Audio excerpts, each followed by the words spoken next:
ભરૂચ જિલ્લાના અંકલેશ્વર શહેરના 3 રસ્તા ખાતે વર્ષોથી શાકભાજી વેચાણ કરીને પોતાના પરિવારનું ગુજરાન ચલાવતી ગરીબ અને શ્રમિક મહિલાઓ સાથે હેરાનગતિ કરવામાં આવતી હોવાના આક્ષેપ સાથે મામલતદારને આવેદનપત્ર પાઠવવામાં આવ્યું હતું, જેમાં જણાવ્યા અનુસાર શહેરની વધતી વસ્તી અને વાહન વ્યવહારના કારણે 3 રસ્તા વિસ્તારમાં આવેલ હાલનું શાક માર્કેટ અપૂરતું અને બિનઆયોજિત બની ગયું છે.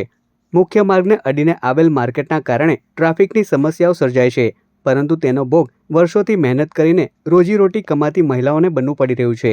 પાલિકા તંત્ર દ્વારા તેમને વારંવાર સ્થળ પરથી હટાવવાની અને ધંધો બંધ કરવા માટે દબાણ કરવામાં આવતું હોવાના આક્ષેપો કરવામાં આવ્યા હતા. આથી નવી જગ્યાએ તેમને પ્રાથમિકતાના ધોરણે બેસવાની વ્યવસ્થા અને રોજગારીની સુરક્ષા આપવામાં આવે તેવી માંગ કરવામાં આવી હતી.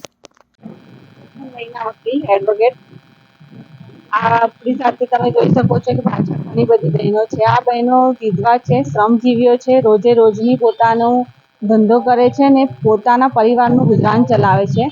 આ એ બહેનો છે જે 3 રસ્તા શાક માર્કેટ પાસે વર્ષોથી શાકભાજીનો ધંધો કરે છે અને પોતાના પરિવારનું ગુજરાન ચલાવે છે. આજે બહેનોની રજૂઆત હતી તારીખ 8 તારીખે કે અમોને અહીં સ્થળેથી ઉઠાવવામાં આવ્યા છે. આ રીતે આ બહેનોને વારંવાર ઉઠાવવાની કામગીરી અગાઉ પણ થઈ છે. 2019માં પણ અમે માન્ય નાયબ કલેક્ટર સાહેબને અરજી આપી હતી. 2021-22માં પણ તે લોકોને આ રીતે હેરાનગતિ કરવામાં આવી હતી, ત્યારે પણ અરજીઓ થઈ છે અને 2025માં પણ તેઓને ઉઠાવવાની હેરાનગતિ થઈ અને ત્યારે પણ આ અરજીઓ થઈ છે. તંત્રનું કહેવું એવું છે કે ભાઈ ત્યાં ટ્રાફિકની સમસ્યા થાય છે. ખરેખર માર્કેટ જ એવી જગ્યા પર છે જે મેઇન સિટીની વચ્ચે છે. અંકલેશ્વર જીઆઈડીસીને જોડતા માર્ગ પર છે.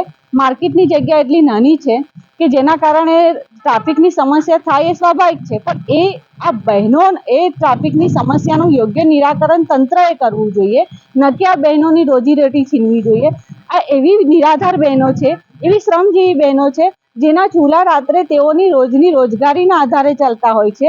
એ માત્ર એ બહેનોના એના એક માત્ર વ્યક્તિથી એના ઘરનું પરિવારનું તમામ એના બાળકોનું શિક્ષણ, તેમનું બાળકોનું ભવિષ્ય જોડાયેલું છે. તો તેવી પરિસ્થિતિમાં આ બહેનો પાસે જ્યારે તંત્ર કહેવામાં એવું આવે છે કે આ બહેનો પાસે નગરપાલિકા દ્વારા રોજે રોજના ટેક્સ પણ ઉઘરાવવામાં આવે છે. આજે વર્ષોથી આ બહેન ટેક્સ ભરતા આવે છે.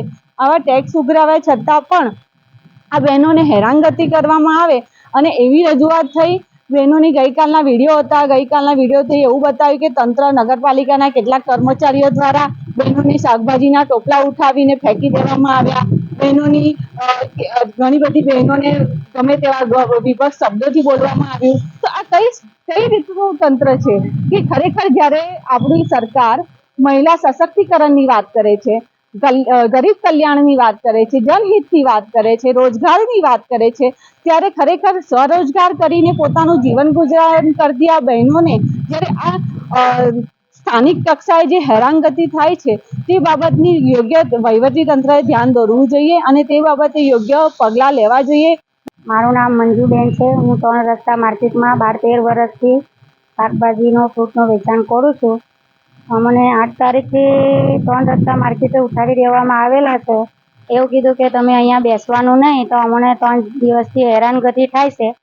અમે ઘણી બધી બહેનો છે જો આની પર આપણે જીવન અઢળશે, એટલે અમે એવું કહેવા માંગીએ કે હવે અમારું આનો શું કરવું, કંઈ નિકાલ નથી, એ લોકો બેસવા દેતા નથી. એટલે હવે કેવું છે કે આટલા બહેનો અમારા 3 દાડાથી અમે બેસેલા પણ છે, પણ હવે એને કરીએ શું એ કોઈ અમને કહેતો નથી. એ લોકો એવું કહે કે અહીંયા ઉઠી જાઓ ના, એ લોકો નગરપાલિકાના માણસો આવીને છત્રી એવું બધું અમારું નાખી દે છે, બેસવા દેતા નથી અમને. 3 દિવસ થઈ ગયેલા છે એટલે અમે આ એપ્લિકેશન રજૂઆત કરવા આવેલા છે. અમારો એ લોકો નમ્ર વિનંતી છે કે અમને કંઈ બેસવા દો કે કઈ જગ્યા કરી આપો, કે પછી આ માર્કેટ આખી જાય નાની રસ્તામાં લોકો ટ્રાફિકની સમસ્યા જે એ લોકોને કહીને અમને ઉઠાડે છે ત્યાં, તો ટ્રાફિકની સમસ્યા તો સાહેબ દરેક જગ્યા પર છે.